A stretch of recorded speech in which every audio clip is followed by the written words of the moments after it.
Oh, there we go. There we go. Welcome back, everyone. We're about to start round 4 fairly soon. We've got some actually interesting matches coming up.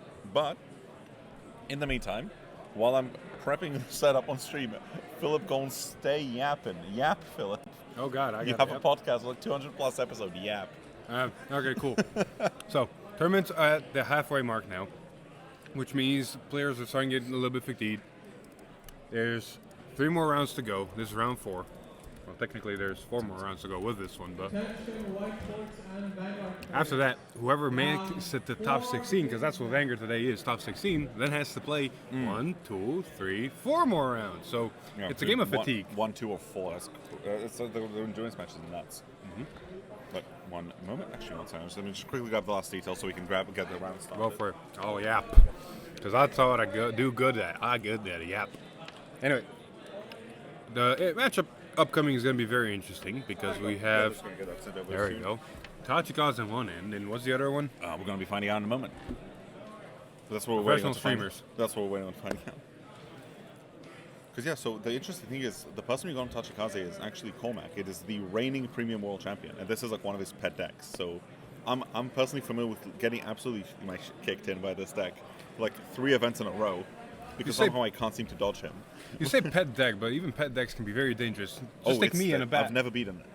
I have triple healed it before, and I died. Like, holy. Like, that deck cooks me. Yes. There we go. I think we got the last bit of the detail now. We're looking at Genam? Is that what we're going to be calling him? I believe so. I believe that's meant to be the name. The problem with having so many different international people from different countries and different languages and different types of names, we're going to butcher pronunciations. Oh, absolutely. Out the wazoo. Oh, that's part of the job. Honestly, that's part of the job description. There we are. We're just quickly going to be loading up the very last deck log, but while we're going to be doing that, we are going to actually slowly transition in just a moment. There we are. Oh, okay, so we're going to be looking at Tachikaze versus Crest Nui matchup, actually, here. So, there we are. You want to switch to the game because they're starting. I'm about to, because we're going to switch straight over to Cormac versus Gamma, Nubatama versus Tachikaze. And it looks like Tachi's going second, Nuba's going first. Yeah, I believe Nubatama's already started writing some important cards here, actually. I remember back in the day before History Collection, you always want to win second in Premium. And now because of History Collection, it honestly doesn't really matter as much. Because it's mega fast. Premium has been going fast forward for a little while now, unfortunately. Because for the longest time, you would just be able to go fast and then ride down on your opponent, so you'd effectively be able to just penalize them for giving you anything at all. God. Well, there we are. These early turns are going to be honestly very predetermined. Triggers, if they fall early, is going to hurt. What kind of plus engine you get. Well, Heal Guardians if you have them. Well, yeah, the really, really important card that's coming up at the moment, for especially Nubatama, is the first card we saw ridden is a little card called Unen. It came out fairly recently. It's one of the previous V-Clan collection cards. Like, so plus 1, reveal a grade 3 normal unit from your hand, and you can search your deck for a grade 3 with a different name from that card, and also put it into your hand, shuffle your deck, and then you just bot deck a card from your hand. So you search your right target. As long as you have a grade 3, you search your right target, and they just bought it like a trigger. Like or depending on the matchup you're facing something that has a really good early game through, you just maybe search even the heal triggers, because you can. They're grade 3. Yeah, then you see like he just rides grade 2. He immediately just goes into his Magatsu Storm, or Magatsu Gale, I believe. Yes, the foil is making a really color difference, but that is Magatsu Gale, I believe. Yeah, and oh my god, I think we see Cormac on the other side here. I love this card. Hey man, riding the V-era staple that is Mega Rex. I was a menace with Mega Rex when the first set of V came out. It's such a scary card, because especially like, with the ability to just retire and just continuously attack extend. Like, Tachikaze is one of those decks that is like, has a really small player base, but it's super dedicated, and like the people that play it are just animals with it. You might not see it here, you might see it here. We'll see how the game goes. But Mega Rex, I once moved about 4 markers underneath him to have him have 10 markers. You know how dangerous a 10 marker Mega Rex is? Well, actually, funnily enough, so we're seeing the Crest. I believe the Crest was whiffed here, which is unfortunate. Sorry, gauges. Well, funnily, so interesting. So we can see a History Strike coming out, but we also get to see on the break card here, we get to see the new Grade 2 promo for Nubatama, effectively forcing your opponent to discard a card from their hand, if their hand is 4 or more. Yeah, and Elementary, and a heal, and that's I always forget, because Shiranui has that ninja aesthetic, and you always think of stuff like Murakumo, Yasui, and stuff like that. I always forget Shiranui or technically Nubatama, is a protect deck. Yeah, absolutely. Well, because the thing is, they fought with Murakuma, right? Mm-hmm. But the thing we saw in go to Nubatama's damage earlier that I think is like really important to pay attention to, especially in this, in situations when you have such big hands. We're going to 3, but I don't think Cormac is particularly worried about it. I'm pretty sure Tachi is one of those nations where more CB, me do more things. Absolutely, yeah. So I mean, we got to say the Mitsukaze go to damage earlier, but we're going to come back to that later because we just saw Cormac ride this Spinodriver. So this is a card that allows you to generate an extra Excel marker, and then on top of it, when you eventually, hopefully, move on to something like your Spinodriver reverse, you're looking at drawing what was like 3 or 4 cards. I mean, Some every insane amount Excel of and draw. then drive checks and this and that. Oh, just on ride. It's Exactly. on ride. Would you like to draw half your deck? Just have fun. Yay, Dogma. So yeah, this is, I believe, I always get Dogma and Neburos mixed up. But this is, we're looking at Neburos, Gluttony Neburos. So this is the retrained version that came out during Premium Collection. I still call it Dogma because it is. Well, Dogma's a different guy. I mean, yeah, it's the same card but retrained. Well, it's better in some ways because effectively it lets us gauge things from when it's facing up in the G zone. Correct. And lets us restand. So this is a famous first stride from Tachikaze, allowing us to effectively restand itself and just 6 drive checks from your opponent. I love the grade 1 in the front. It's a very simple card, but if you do it right, it's a very, very impactful card because once it gets retired, you can actually call the card that's underneath it as a gauge as another attacker. Yeah, of course. And if you put good gauges, you just get good attackers. Absolutely, yeah. Talking about Blue Sprint here, yeah. So, yeah, there you go. You're coming out straight. There you go. We're going to gauge it, and it's just going to be another Prism Bird. So yeah, at the moment, it's So you're looking. You're going 1, 2, 3, 4, 5 cards on the board. So yeah, it's going to be very easy for once the Neburos is engorged. Astro 4, of course, engorge being Tachikaze's keyword. I think before Dominate started complicating everything with its own effects of, how things work, timing, opponent's card, your card, yada, yada, yada. I feel like Engorge was that one keyword that really messed up with all the rulings. Because the engorged interactions with equip gauges are like exactly. out there. Engorged when it came out because everything had engorged and everything died on retire. Oh. You had like stacks of 6, First check 7. crit, second check, boost with third check. Okay, there you go. There we go. You had stacks of like 6, 7 different abilities on standby, and you're like, I want to do this one first, and then this one, and this engorge, and that engorge. It's like, I remember the old Tachikaze Well, days. people aren't familiar with the fact that, for example, when Neburos attacks, on attack it has to engorge something. But if that thing has gauges, because they're all part of the same kind of effect, the gauge, even though it doesn't have, it's not attached to anything, technically remains to be available as cost for your restand. Which is like super unintuitive, right? Because you think you retire the card and it goes away, but it just doesn't. I really like this matchup because this is a Shiranui deck. You have Shiranui and Vanguard. We're probably going to see some Dominates. Smart on Cormac to engorge and get rid of everything The on board. strongest Vanguard, the strongest restander of today versus the strongest multi-attack in history. Jesus, man. But I like the fact that you get rid of everything on your... Force your opponent to call something from your drop to dominate. Don't let them have easy things. And also, the thing we know about Cormac's deck is he is very favorable towards small attackers. And remember that as well, if I remember correctly, I could be wrong, no, I believe we didn't end up... Yeah, Cormac just decided to not go for Gaia at all. Ooh, the triple drive is not the strongest. Triple Drive is not the strongest, but if Cormac can live this turn, there's Angel Ladder in hand, which means that's a whole shutdown turn on the Shiranui side. And especially when Cormac's deck is effectively... We're seeing the pieces now, so we can probably start talking about it. We did see, I believe earlier we got to see some pieces. Effectively, this is Cormac's signature Tachikaze build. This is what we commonly refer to as the Core Magnum Infinite Loop. Bruh. Well, Actually, no, I lost to it in 3 different events. we saw a lot of G-Guards be used in that turn, which means GB3 is active, which means Rene, the bane of my existence, is live, and it's going to be very much a menace with double crit, 10k attacking units. Yeah. But I think with just things like Neburos, like often your triggers, if Neburos triggers swing your way, like the game is almost won on the spot. It's Cormac very has dangerous. a good advantage of just going swing. going second. He's got the quick shield still in hand. No, but he said no effect. No. No effect. Oh, no CB. Yeah. So you just go for the stride. That's so much less trendy. That is very, very happy position for Cormac to be in. Plus we know now Angel Ladder next turn. Yeah, no, Cormac's position right now is a lot better than it was before. You're definitely much happier being here than you were before. Ooh, we received a rewrite of the reverse. Get another Excel, draw a card. Absolutely, yeah. I do like that about Excel decks. You get to not only ride, but basically replace the card you rid. So, yeah, so he's telling his opponent he's about to draw 3 cards. Ooh, but yeah, we also see the Overtrigger in Cormac's hand there. And he's trying the yellow OT as well, which is strange. Retire, draw. Plus, in a format where you have multiple Rigard circles, if you fight Excel decks, that's more draw. Well, you got to think as well, the reason for that, some people go, well, why not drag Vader? You know, I mean, you'll restand so much. Well, the thing with Nebulos is it restands when it attacks. So if you were to check red OT, I mean, what does that do for you? Right? Nothing. Absolutely nothing. Dragon Empire OT in this deck is, like you said, very wasted. So you're just figuring out what you want. Honestly, purple OT might not be the best, might not be the worst option, because you are engorging, you are leaving open rear guards, healing down, calling more cards to do stuff with, might not be a bad idea. I just think normally the argument for that is during your last turn, your Vanguard is your first swing, and so you wouldn't want to overcall your like infinite attack units, right? Because like you don't want to lose that. It really depends on how many front row rear guards you have and what all is getting used. Yeah, absolutely, absolutely. Nebulos. We've only got 2 cards on board, one of which will potentially get a gauge. And if I remember correctly, Nebulos needs like 5 rear guards or 5 gauges. 5 rear guards or gauges, yes. So a combination. Well, there you go. So Savage. I want to get Savage Oppressor, but it's not. She's beautiful.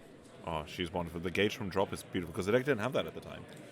So the gauge from drop is not only just a gauge. If you have the correct cards, it's selective gauge. That. Well, there's the Cold Magnum coming out. Oh, and the Blue Spring getting called over it. Cold Magnum effect, and it's starting.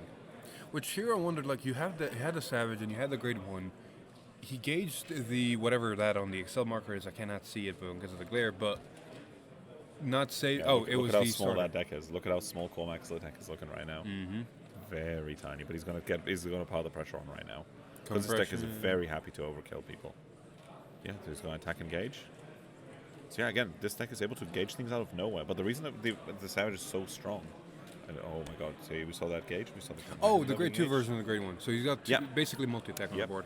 And you just saw him gauge another call. Options. You can call one of them. So the more options you have, which is why I wanted to do with the Savage Guardian. Why? But now I know. Yeah, of course. For everybody curious in the chat, we're talking about a card that was originally a promo in V Collection. Oh, a promo that then came out of V Collection. We're of course talking here about Savage Shooter. That's there you go. Because the thing is, as you can see, the concern with this deck is you're soul charging, you're engaging so much from the top of the deck, but the deck runs small, so you do not want to be losing that many cards. Exactly. And yeah, oh my god, the baby. Oh, because you want the extra resources. We pop the baby, let's go. And we're able to call it out as a ray guard, so we can use it as an engorge target. Which is basically exactly what happened. Yeah, there you go. And then you go immediately into that call. And yep. There you go, and he's going to counter charge 1 over the coal. And the thing is as well, you're going to utilize this old classic you're very familiar with. I love it. The Raven Turn himself, allowing us to counter charge. Which is, again, something this deck is desperately wanting. We keep seeing him killing and recycling the Stain Trigger. That Stain Trigger is doing the work. That's the combo, yeah. You effectively, and every time that this happens, and we're going to pull this up for chat for people who are maybe newer to Premium, because this isn't a very popular deck. No. This is very niche, but it's a very high ceiling deck. Combat keeps performing well with it.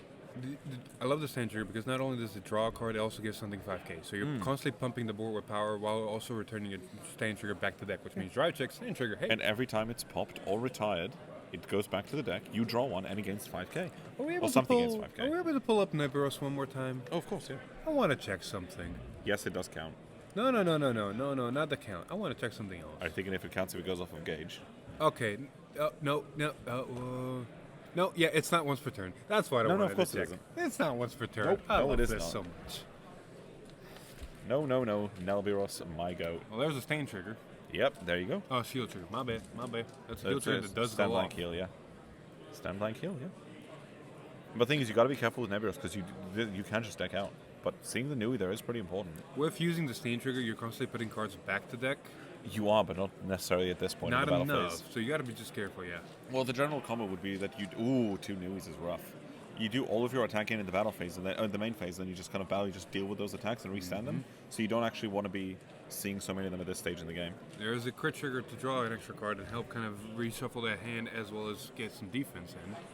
But there's still 1 Nebulos on the board. There's not enough gauges on the board for the Nebulos to restand. Oh, and he gets gods with the Overtrigger, so we know that's out of the game now. Yeah, no, just OT being out of the game in situations like this is so important because it lets you evaluate how much you're going to have to commit to guarding a lot more. and you can stop taking risks you don't need to be taking Right. anymore. And the Well, there's a statue sand comes out. trigger. There we go, just like that. You can see him menacingly clasping at his fingers. Blank, and a crit as well. Oh, that's going to be big. That is a scary situation to be in if you're currently Nubatama. Yeah, it's just so many cards out of your hand. Look at how healthy his hand was, and yeah, he just passed his turn. The only on a problem is, three-card like, hand. does Cormac have enough deck? Cool. Infinite. Infinite. Infinite. Yeah, so you can see his opponent's hand is not particularly healthy. It's only about 4 cards. And a protect marker right now. Yeah, 3 and 1. Yeah, you're looking at not a massive hand. Meanwhile, Cormac out here sitting with a goddamn library on the board. It's only 16. Only. To be fair, 16 sounds like a big number. Depending on what deck you're facing, 16 is sometimes not enough. Yeah. Well, I think the benefit here is you try and... Cormac used him, so I'm surprised he did. Because I guess the argument is you try and push them enough so it doesn't happen, but you could always just kind of drop your quick shields towards Yeah. the dominates, but he's already used them, so that's not an option for him anymore. Did he use ladder last turn? I want to say he did because it'd be like the obvious thing to do. Maybe? I don't think I was noticing that if he did. But it's missable. Because the thing with Rene is you're still forced to call, but whenever your things skid the board, ladder's continuous abilities or ladder's ability started activating. So Shiranui, I think, can't dominate. I need to reread Rene. But that 16 card hand, like you use Rene, that's 2 less already, 14. But And you're on if 4 damage, you just take some. Oh, you're 2 damage, you just take some, right? you really want with that little deck? I mean, you like admittedly you do protect it if you can, but like if you have to, it's not like it's game losing on the spot, right? Right. Because the thing is, because there's a judge at the table, Cormac can just repeat the loop and just go 100,000 or like 100 million, 100 million, 100 million. So he's calling the over trigger as well as a draw trigger. And I guess either ladder was not used or doesn't. I think because of Nui's wording, I need to remember him. I would need to read the card, but I believe like it calls and dominates immediately before ladder would have effect. But I guess I think he didn't play ladder. At least I didn't see it.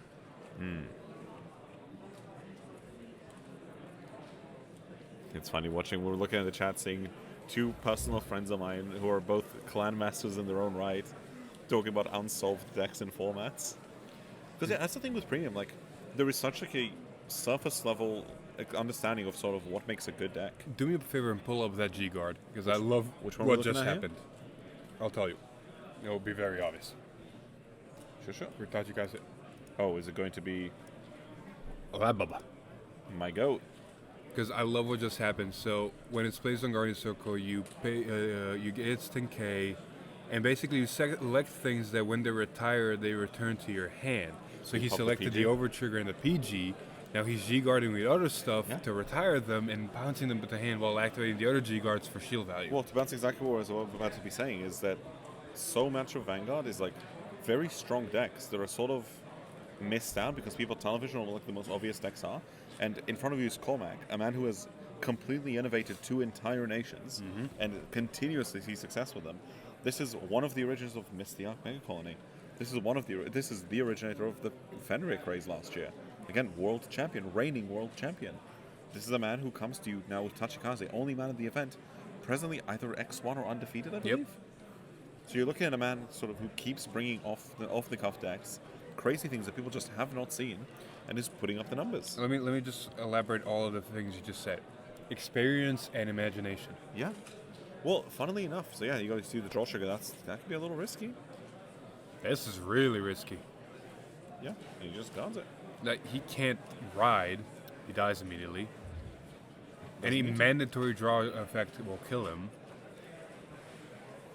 Stride. He's going to the. There we are. Is that the infinite loop? Potentially. We're going to be running here. He has 3 cards in deck. He, I believe, has 3 core magnums in circulation, which means he can build a board, swing, opt not to draw, trigger all 3 stands on big power. Makes sense. This gives something. This is the Angle Blade Stride, effectively. It gives Yep. something 3 gauges and allows you to resign everything with 3 or more gauges. The alternative would have been Glycerex, But I also like what he just did. He did draw, but he did put a card on the bottom. So he drew the one card that so now was his entire not. deck is going to be Stone Triggers. Yep. Note they're all out of circulation. And he keeps doing the loop, just bumping that one with Yeah. power. So you just demonstrated the loop. It basically just goes 100 million. He gave it 3 gauges, and then he's going to swing, because his opponent's on 5. Yep. So his opponent hit the critical mass, and yeah, he just looks at him, goes big board, and yeah, Cormac is there. You go. Yeah, he just shows he's going to be doing the loop infinitely. The whole board just got infinite power, and his opponent just goes no guard because you can't out it. If you don't have perfect cards, you're done. Even if Hell, you do, this technically beats an overtrigger. yeah, you just declare. You basically say every unit on my board is 100 million, is 200 million. Mm-hmm. We're done. And just like that, Cormac, the reigning world champion, continues his streak and takes round 4. I always love to see a Tachikaze get on top. He's the because only one at the event as well. Sole Tachikaze player. There's a combination of you're doing this gimmick, you're doing this infinite loop, which we just saw works. And on top of that, you're Tachikaze, which, when was the last time you fought against a Tachikaze that wasn't him? In a tournament. When was the last time in an official I tournament? haven't. Never. A lot of players don't know what the decks do, don't know what the cards specifically do. and you're so that shock factor, that unknown factor, kind of helps. Yeah, absolutely. And you're talking to even people like, for example, like I play against, there's people in chat, there's Charlie, there's people I've tested against, like, they play touchies. Like, I'm more familiar with it than most. And I get my kicked in by it. I get rolled, I get railed. I cannot out that stuff at all. It's those rogue decks that you don't know what they do, but because you don't know what they do, you can't prepare for it. You don't know what you need. You don't know if you need 4 PGs. You don't know if you need 60k shield that are not PGs. It's like, imagine in Standard, you sat against a Blandmire deck, but you never heard of Blandmire. You don't know you need to not, Yeah, if you you save hold your 4 PGs. Exactly. You save them. You'll look at the board and you're like, oh, that's a nice regard, and they just bind half your board and you go, Exactly. like, Knowledge is power. and I know a lot. But that's the thing, so, I mean, in future, I think we've got some interesting decks picked out for the next couple of rounds. We're keeping an eye on some successful players, some really cool matchups going on at the moment. And I reckon what we're probably going to be looking to do is go on a little break.